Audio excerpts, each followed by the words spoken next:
Hello and welcome back. This is the week 9 lecture.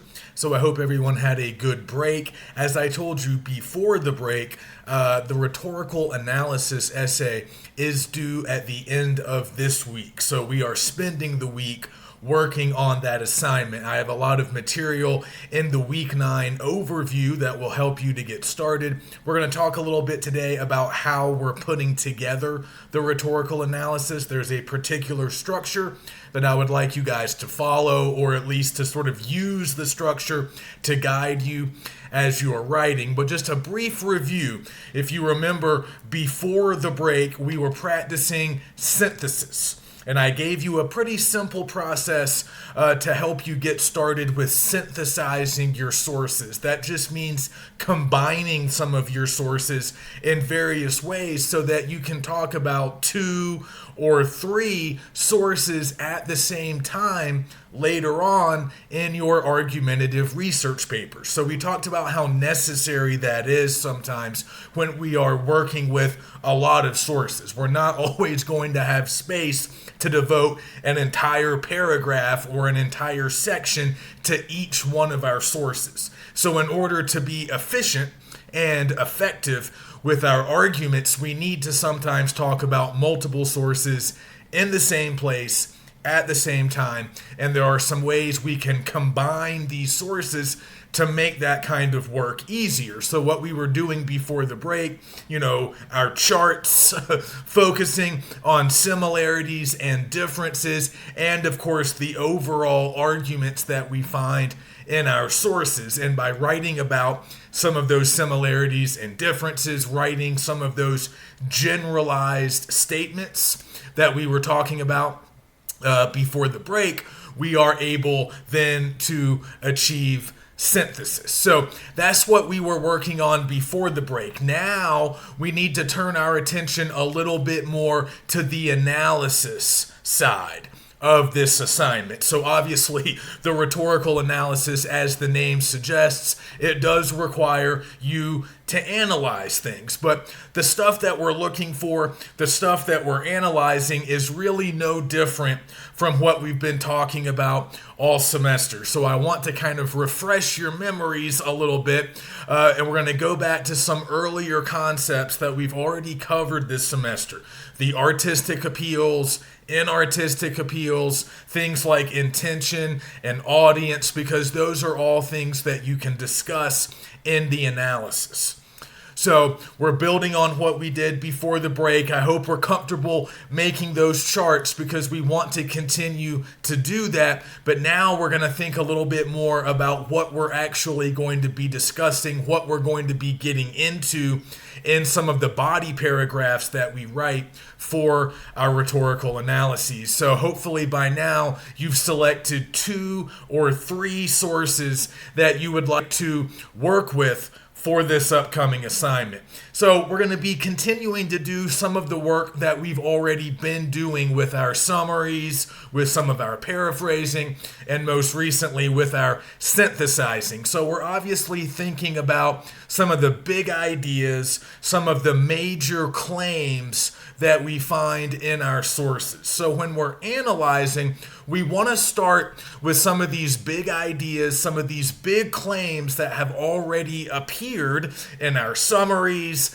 and some of them are in our charts, and we've already written some generalized statements about some of these big ideas, some of these big claims. So obviously a lot of those are going to show up in our rhetorical analysis, but we're going to start evaluating these claims a little bit more. We're going to start thinking about which claims are most effective and why.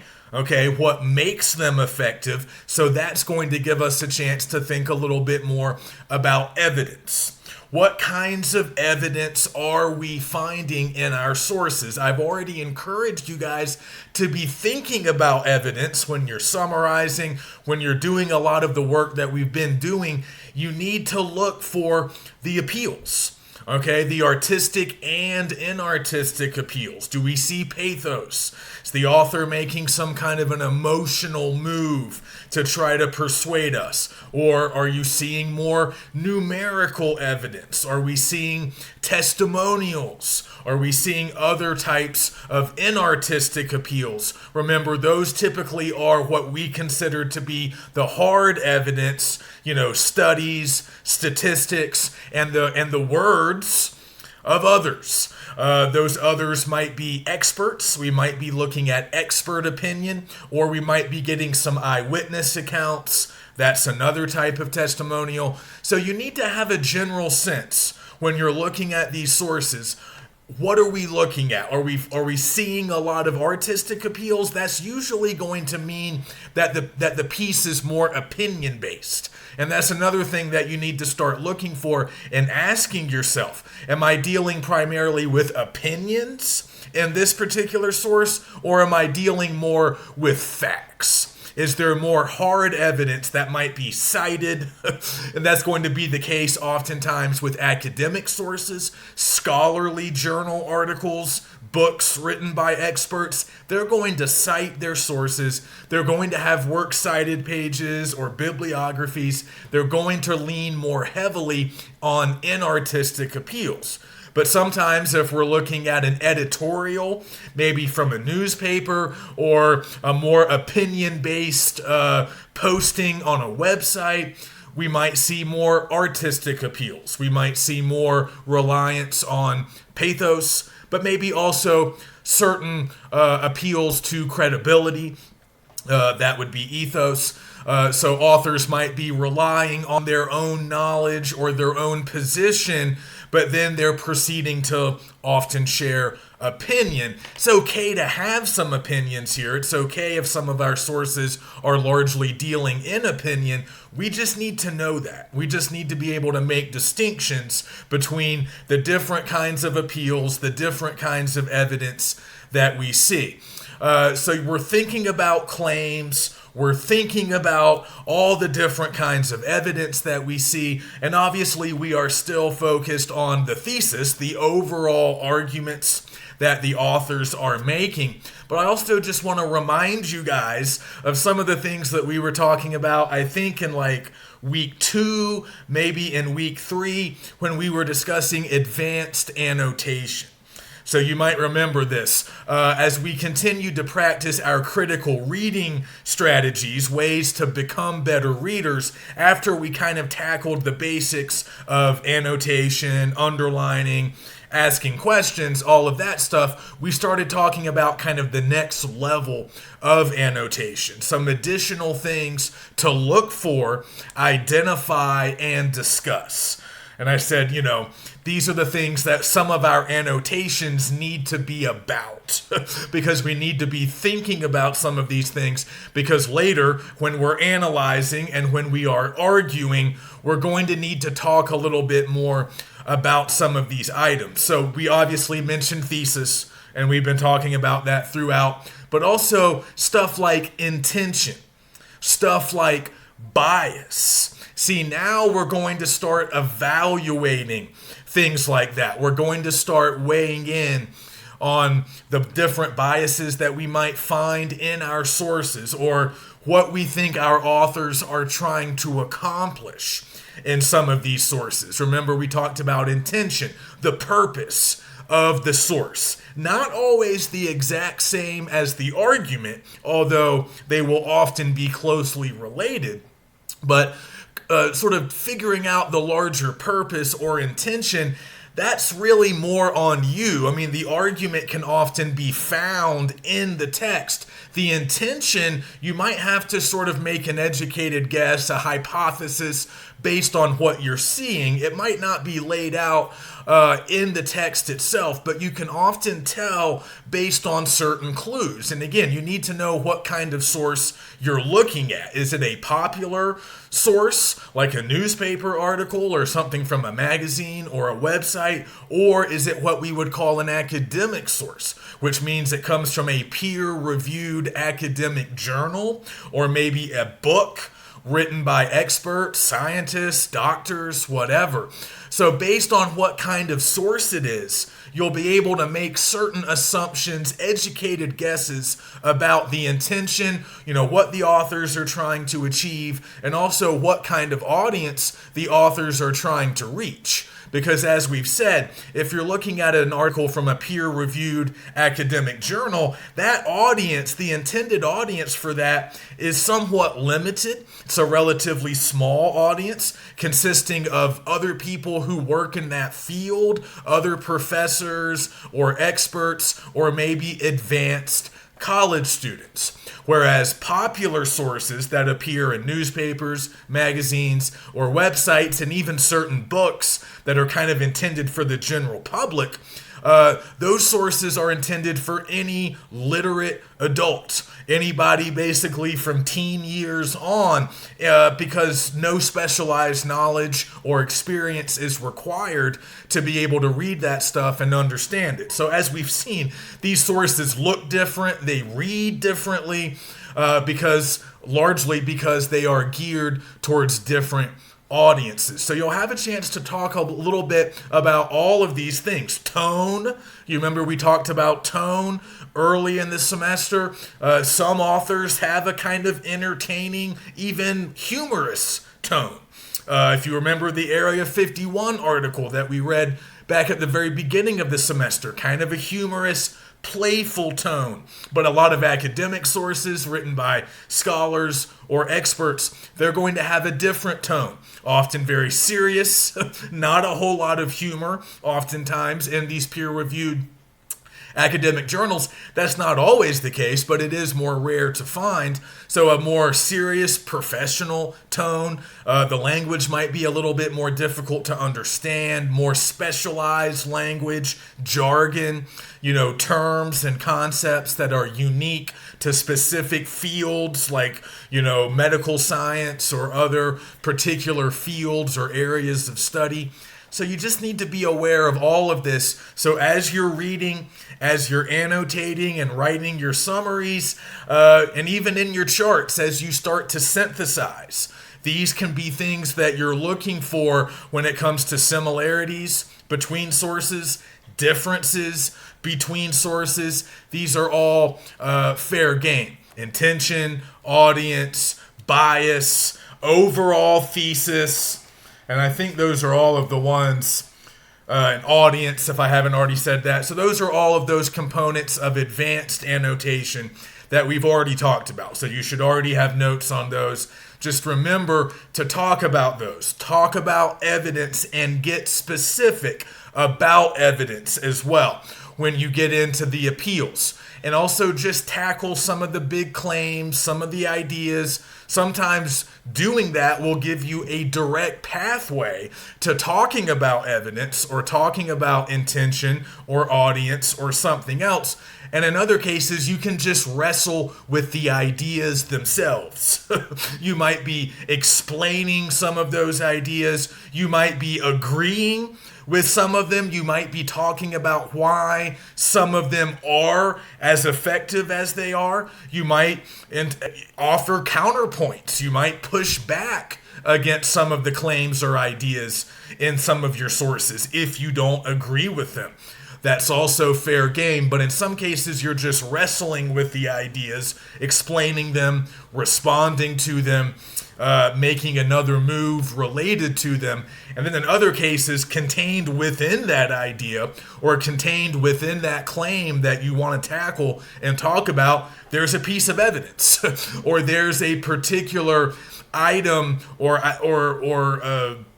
aspect that we've already covered that you can then talk about. Might give you a chance to talk about audience. It might give you a chance to talk about intention or, again, different kinds of evidence. But tell me the different kinds of evidence that you're seeing. Don't be general. Don't be vague.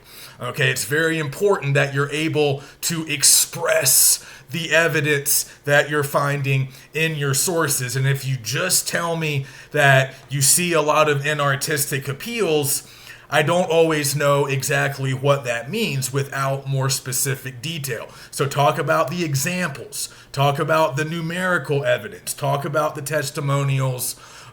Graphical evidence might be on display at times, and also be equally specific about the artistic appeals. And if you need to go back to some of your older notes where we first defined some of these terms, do that. You can go back to earlier weekly overviews where I provided definitions for all of these terms as well.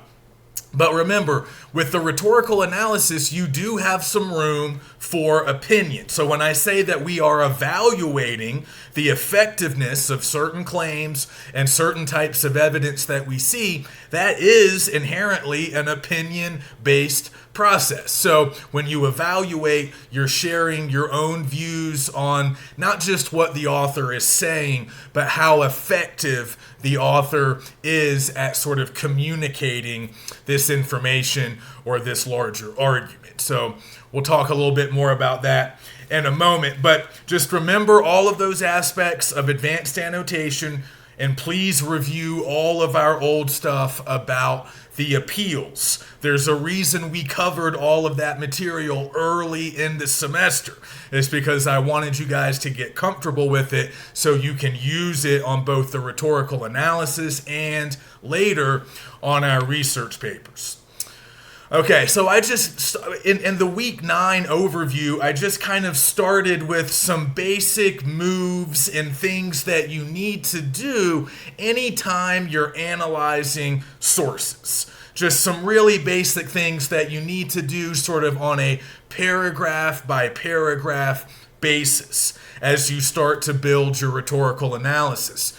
So a lot of this is pretty basic, and we're also returning to things that we've been doing, things that we've already been practicing. So as we're writing some of our individual body paragraphs in the rhetorical analysis, we need to get comfortable just making a basic series of moves. So, as will often be the case, we want to start our body paragraphs with topic sentences. This will be the case in our research papers as well. But it's really important as we're moving through sources and dealing with a lot of people's arguments and ideas and evidence, we have to be really clear about what we are covering in each one of our body paragraphs. So, our topic sentences are going to announce sort of what we're getting into in this particular paragraph. What idea, what claim, what move that the author of the source is making. What are we talking about? What are we doing in this paragraph? What are we covering?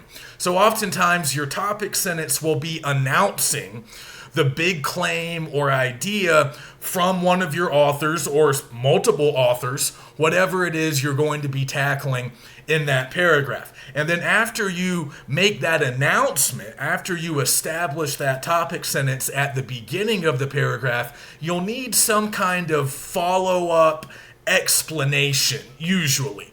Because you have to remember, your audience, your readers, including, of course, me, we don't know your sources. We have not read your sources. We have not read them, annotated them, summarized them, or synthesized them. So you have to break stuff down for us and make sure that we understand the big claim or the big idea or the big type of evidence that you're tackling in any given paragraph. So often you're going to be kind of following up on that topic sentence with a little bit of additional explanation. There might be a complex idea that you need to break down. Remember what analysis is. Literally, the word means to undo, to break something down into its individual parts in order to demonstrate how it works. So that's exactly what we do with complex ideas. We break them down into smaller pieces, more easily digestible pieces, so that our audience can understand. But this is also a chance to start developing maybe some similarities or differences, because remember, as you sit down to write your analysis, you should have your synthesis chart sitting beside you. In many ways, it can serve as a sort of outline for the rhetorical analysis, or at the very least, it just gives you some material to work with. You're looking back at your chart, you're looking at similarities and differences that you might like to spend more time on. And also, if you followed all of my steps back in week 8, after you created your chart, you should have written a series of new sentences. Those synthesis, generalizing sentences where you're bringing together multiple sources in the same sentence based on some of the similarities or differences that you identified in the chart. So like I was saying in week 8, if you wrote some good sentences for that final step of our synthesis process, you might be able to bring some of those sentences into your rhetorical analysis. But in other cases, you can just look at what you have and then write some new sentences based on your chart and based on those synthesis sentences that you've already written. So you're not starting from scratch here. We're building on what we did back in week 8. But you're always going to need to explain things in an assignment like this. You are explaining your sources, making sure that we understand things that you've understood for a long time. Because you've been working closely with your sources. But just remember, I have not been. I don't know your sources. So obviously treat me like an adult. You don't have to explain every single thing if it's simple, but there will be some complex ideas, some complex language, or maybe even complicated evidence that you're going to have to break down and explain. So the next thing that you'll need to do in a lot of your paragraphs, obviously, things that we've already been practicing: summarizing, paraphrasing, and quoting.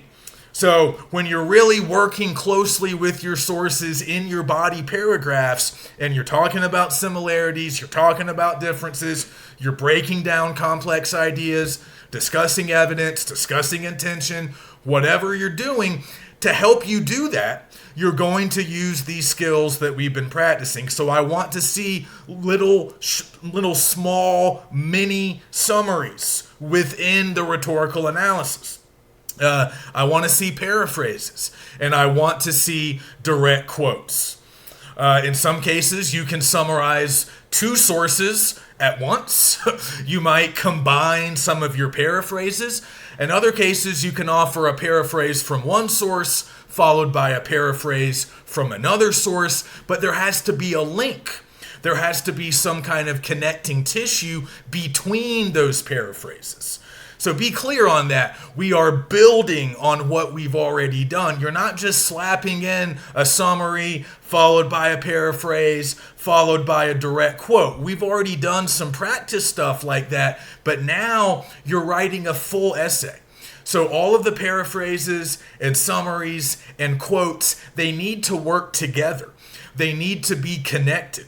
You need to have transitions between them so I understand how we're moving from one to the next. So again, if you can find ways to bring these sources together, to combine them based on similarities or differences, that will allow you to, build some obvious links between some of your summaries, paraphrases, and quotes. But don't just throw them in there at random. You need to organize them, and you need to make sure that you're making good choices. So when you're choosing between paraphrasing or quoting, remember what we said about those things weeks ago. You generally want to paraphrase really difficult language. So if you're working with an academic source with really dense, jargony language, you might not want to quote a lot of that, because remember, as I'm reading it without a larger context, without having read the entire article, and without having gotten comfortable with it, I'm not going to immediately understand all of that language. So it might be better to put that complex language in your own words. That would be a paraphrase or even a summary. If you want to shorten it and make it more condensed, you're summarizing. If you want to keep the length the same and you're not taking anything out, but you're just putting it into your own words, that is, of course, a paraphrase. But if you come across some really memorable, punchy language that everybody's going to understand, or that at least gives you a chance to make your next move, that might be a good candidate for a direct quote. But don't overquote. I noticed even in our summaries, some of us got a little bit too caught up in quoting, and quoting at times difficult language, and that's not always super effective. Now, if you can explain that language, remember the quote sandwich, the bottom slice of bread is always going to be your explanation of the quote or some kind of follow-up to the quote. So you can always work with it and make it a little bit easier to understand, but it gets a little tedious when we're constantly reading long, difficult quotes. You want to keep your quotes relatively short, relatively clear to the audience. Make them punchy, memorable. Remember the question to ask yourself when you're deciding whether to paraphrase or quote. Ask yourself, could I express this idea better than the author is? Or is the author saying it just more clearly, more memorably than I ever could? If the answer is the author is doing it better, then quote. But if you think you can make it better or easier to understand or more succinct, more efficient, then go ahead and summarize or paraphrase. So we're utilizing all of those skills that hopefully we're comfortable with by now. So if you look inside the Week 9 overview, you'll notice that I'm basically giving you an outline for the rhetorical analysis. Like I said, I want us to use a pretty particular structure. I want you to have some freedom, but I want us to all do the same basic things in our intro paragraph, in our bodies, and our conclusion. So take a look at my outline, and I want you to more or less follow this as you're putting together your own rhetorical analysis. So some of this will remind us of the summary and some of our previous practice. So our intro, our part one, our introductory paragraph, you need to start that by introducing your sources, just like you did in the big summary that we did a few weeks ago. So go ahead and give us the titles of the sources. You can also mention the names of the authors. That's a little bit more optional because with a lot of authors, it can get a little bit crowded, but titles are mandatory. We need to be able to sort of, refer back to these sources. So at least give us the titles. Remember, article titles go in quotation marks. The titles of books will be italicized. And also try to establish the overall topic that all of these sources are addressing. And this will be the same, of course, as your own research topic. I truly hope that all of your sources are about the same topic that you've already chosen and the same research topic that we've all been working with now for weeks. But remember, I don't necessarily remember all of our research topics, so you need to remind me of that and give me the titles of all sources that you're using, whether there are 2 or 3. But you can also include some other relevant info. So on your summaries, I noticed that some of you mentioned the year of publication. That's a nice thing to include. You can include the name of the publication where the article first appeared, because so many of us are working with articles. You can tell me the name of the newspaper, the name of the website, the name of the academic journal. Hopefully we have a lot of those. Tell me where the article first appeared. All of that's kind of fair game. You can mention the authors if you want to. You can mention some of their qualifications if you think that's relevant. It's really up to you. But you have to address the topic and you have to give us the titles. So that's the first part of your intro paragraph. The second part is to highlight the author's thesis statements. So as we know, in a regular essay, we would put our own thesis statement near the end of the intro paragraph. But this is a little bit different. This is not a traditional sort of, us first essay. We are focused on our sources first and foremost here. So instead of putting our own original thesis at the end of the intro paragraph, we're putting the thesis statements of our authors. It's very important that you remember that. You're not going to have a thesis of your own yet. You can share some opinion. You are going to be doing some evaluating, but we're not really developing original thesis statements for this assignment.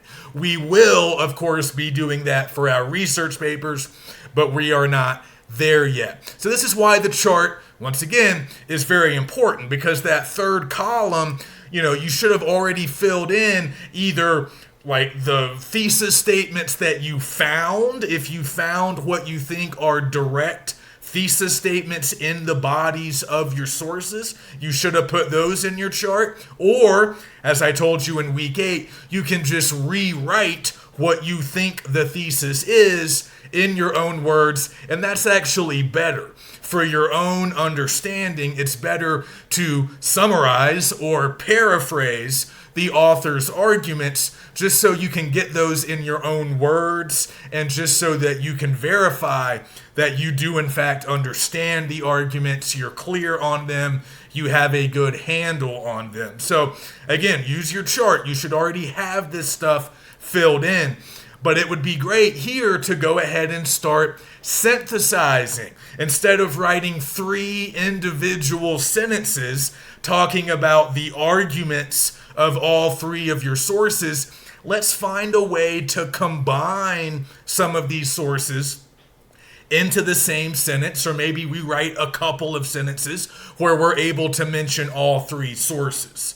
So some of this really just comes down to the mechanics of your sentences. You want to write sentences that are somewhat diverse and versatile, where you can do a couple of different things in the same sentence. Source A is saying blank, source B is saying this, source C is saying that. Are there similarities that can bring them together? Are there differences that we can also use to organize them?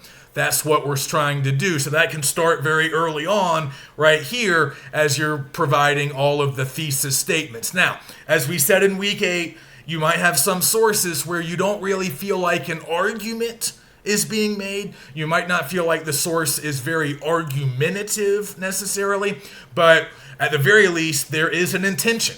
There is a purpose. There is a larger goal that this source is supposed to accomplish. So you can outline that for us, if nothing else.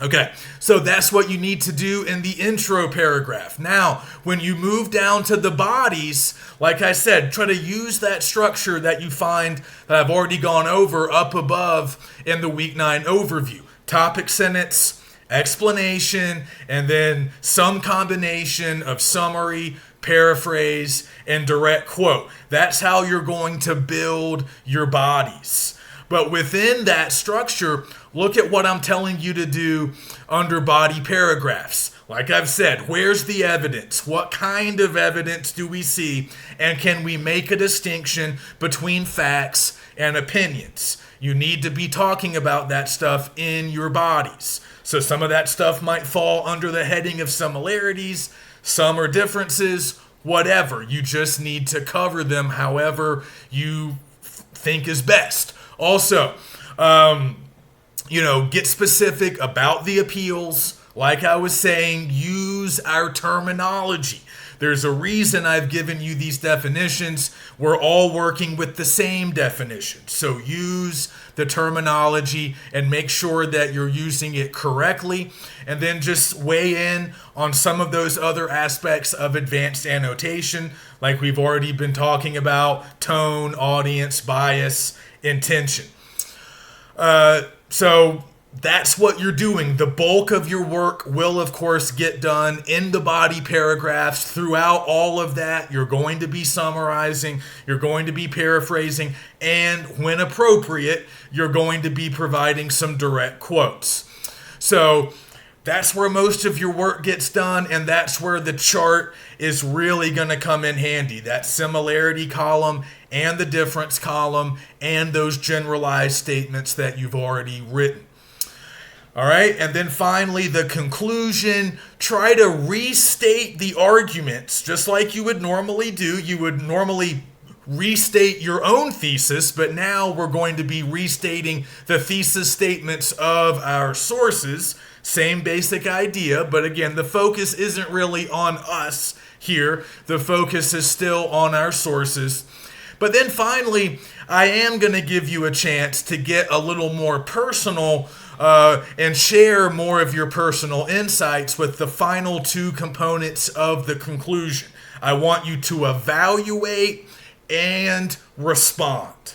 So I want you to evaluate all of those claims, all of that evidence that you were discussing previously in your body paragraphs. Now, you can share an opinion or two in the bodies, but I want you to stay more focused on just being faithful in your sort of reproduction of what the sources are doing in the bodies. That's your number one goal. Summarize, paraphrase, quote, explain everything, and make everything clear. The conclusion, that's where you get a chance to really just sort of talk about your own views. So when you can evaluate the stuff that you've already gone over. So again, build on what you've already done. Evaluate a bunch of that stuff that you were talking about in your bodies. And then finally, you can just respond to the sources. I still want your tone to be professional, academic, but you can share your personal opinions about all of the sources. You can kind of rank them. You can talk about their effectiveness. You can talk about how they work together. That might be an interesting approach to take in the conclusion as well, because remember, these are all your sources. So hopefully you're going to be using all of them later on your research paper. So how do they work together? Again, you can talk about similarities. You can talk about ways that you're planning on combining them later on. So, this is the chance for you to sort of share your own insights and opinions, but remain focused on what we're doing here. We're talking about evidence, claims, overall effectiveness, and we're also planning how we're going to be using these sources later on. So that can be part of your response. Sources A and B go really well together. They use a lot of the same kind of evidence. They're making similar arguments, but they're different enough to where I can use them in slightly different ways over the course of my paper, but they're also going to be nicely combined at certain points. Meanwhile, source C is the oddball. It's different. It's weird. I'm going to do something totally different with it at a different point in my research paper. Those are the kinds of things that you can talk about, but also just how do you feel about these sources? I really agree with A and B, but C really got me mad, and here's why. So you can talk about the arguments that the authors are making, how you feel about those arguments, and how the reading experience went for you. You can weigh in on all of that, but most of the opinion, most of the evaluation and personal response needs to come in your conclusion after you've restated all of the thesis statements. So just remember, continue to combine the sources. Some people, even after all I've talked about with synthesis, every semester I'll see this kind of organization in the rhetorical analysis. First body paragraph. It's all about source A. Second body paragraph is all about source B. And then the next body is all about source C. Don't do that. Don't do that. That's not synthesis. Like I said, you're not going to be able to do that later on the research paper, so doing it now is really not good practice. Now, it's okay if your first body is mostly about your first two sources, and then maybe the next body focuses a little bit more on the third source. You can have different points of emphasis.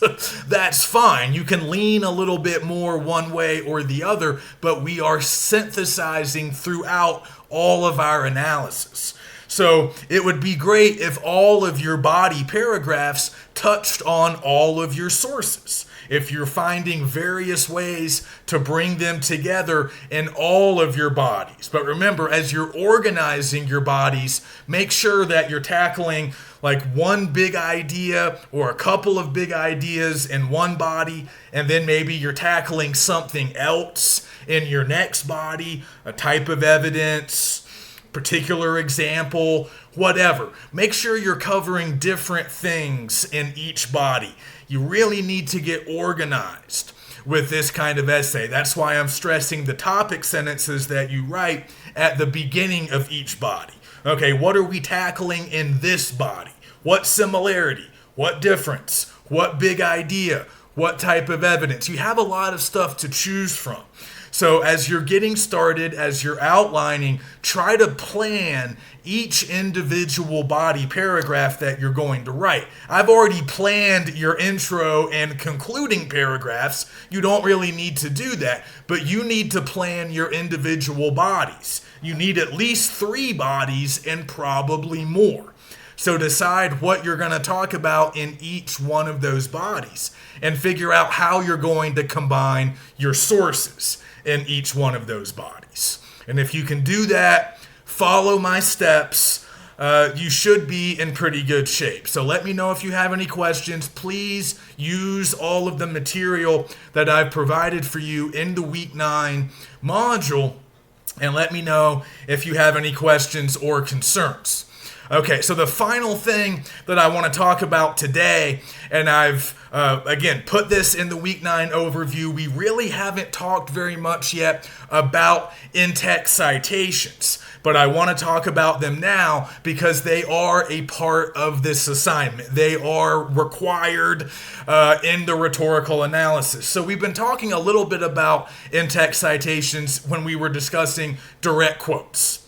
Because when we were talking about the quote sandwich, I told you guys that part of the quote sandwich is that parenthetical or in-text citation, the other level of our MLA citation rules. So we're already familiar with the works cited page citation because that's what we were writing back on our bibliographies. So those are the long citations with all of the info about the source, author name, title, where it first appeared, the name of the magazine or journal, the year it came out, the page numbers, the volume number, the name of the database that we use to find it. All of that stuff is included in the works cited citation, as we know.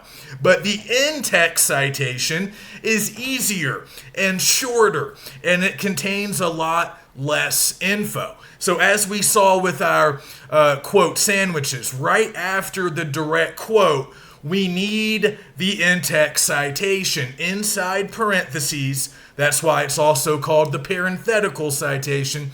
And typically, for a typical source, we're just going to have the last name of the author and the page number inside those parentheses. So if you're reading an article written by me and you're using some stuff from page 42 of that article, all you need for your in-text citation is my last name and the page number. Lackey 42, and then the period ending that sentence comes after the parentheses. And then, of course, your next sentence, if we're quoting, your next sentence would be that bottom slice of bread as you explain or follow up on the quote. But just remember, we haven't been doing this previously because we were just getting comfortable with the basics. But in the future, starting now, whenever we are quoting or summarizing or paraphrasing, we have to provide in-text citations. And this is a common mistake. A lot of students think, oh, I only have to do that if I'm quoting. If I'm not quoting, if I'm putting the author's ideas in my own words, I don't have to worry about an in-text citation. But that's incorrect. You got to remember what the in-text citation does. Remember what citations do in general. They are giving credit where credit is due. So when you quote somebody, obviously those words in the quote, they don't belong to you. Somebody else said those things, wrote those things. That's why you put the quote in quotation marks, and then you provide the in-text citation, which tells readers, okay, this is where the quote came from. But remember, if you're summarizing or paraphrasing, you're not taking someone's direct words. Therefore, you're not putting anything in quotation marks, but you are borrowing somebody else's ideas, somebody else's research, somebody else's findings.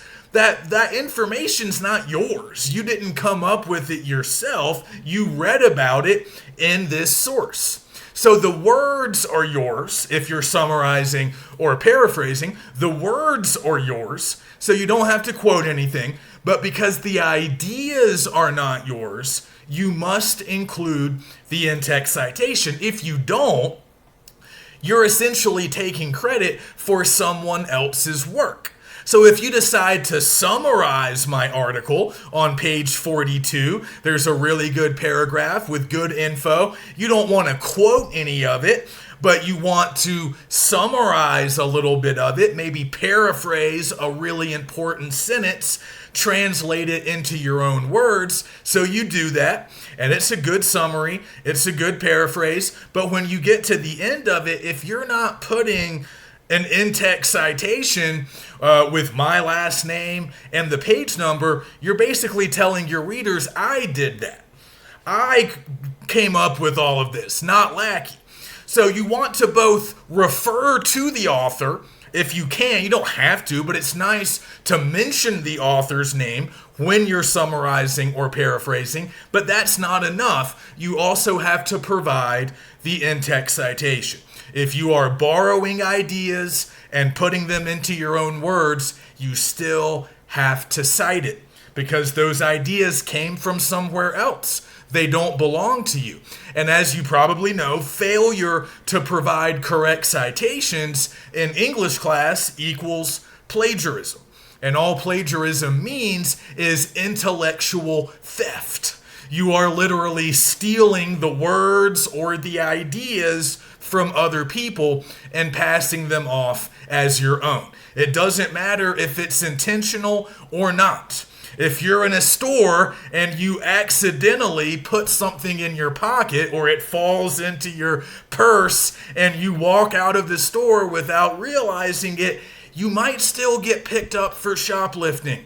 The manager or the police officer might not be satisfied with your explanation. Oh, I'm sorry, it was an accident. It kind of goes the same way with plagiarism. I can't read your mind. I don't know what your intention was. And it's my job, it's part of our code here at GBC, we have to fail you. If any faculty member is obligated to assign a failing grade to any instance of plagiarism. So you need to be very careful. In-text citations are very important. They're not hard to do. But if you forget to do them, or if you blow them off because you don't think they're important, you might be in some serious trouble. So look at my examples. And again, we talked about these a little bit when we were doing our quote sandwiches and discussing direct quotations. But just remember, we need them whether we are quoting, summarizing, or paraphrasing. So be consistent. When you're evaluating, when you're responding, you don't have to cite anything because those are your opinions, your ideas. But when you're summarizing, paraphrasing, or quoting from your sources, you always need to provide in-text citations and, of course, a works cited page. So you will have a works cited page also with the rhetorical analysis. But if you're using sources that earlier appeared on your annotated bibliography, and if your citations on the bibliography were correct, then you can cut and paste not the annotations, just the citations from the bibliography and put them into the works cited page for the rhetorical analysis. But go back to the bibliography and take a look at my comments and my corrections. If there were a few things wrong with your citations on the bib, go ahead and clean them up, make the corrections that I'm telling you to make, and then move those over to your works cited page. Save yourself a little bit of time. So good luck with the rhetorical analysis. Take a look at all the material in the week 9 module. Let me know if you have questions, and I will see you next week.